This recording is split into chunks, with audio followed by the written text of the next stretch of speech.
விஜய் சொன்னது மாதிரியே காவேரி பாப்பா காவேரி கிட்டேருந்து டிஸ்டன்ஸை மெயின்டைன் பண்ணிட்டு இருக்காங்க.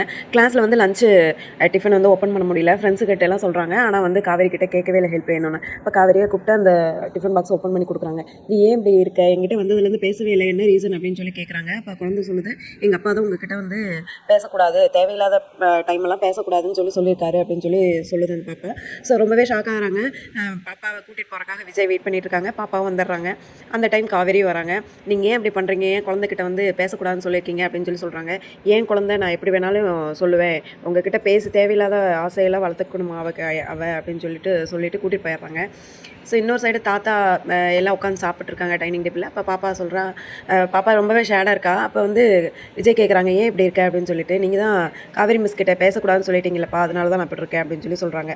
அப்போ வந்து தாத்தா சொல்கிறாங்க, இவ்வளோ கண்டிஷனாக இருக்கணுமா குழந்தைகிட்ட அப்படின்னு கேட்குறப்ப, இல்லை கண்டிப்பாக அவள் தேவையில்லாத ஆசையெல்லாம் வளர்த்திட்டு பின்னாடி கஷ்டப்படுறதுக்கு அவள் இப்போ இருந்தே நான் ட்ரைனிங் கொடுத்து கொண்டு வந்துடுறேன் அப்படின்றாங்க. இன்னொரு சைடு நர்மதா ஏதோ விஷயத்தில் மாட்டிருக்காங்கன்னு நினைக்கிறேன். ஸோ கங்கா வெளியில் வராங்க. அந்த டைம் நர்மதா ஃபோனில் பேசிட்டு இருக்காங்க.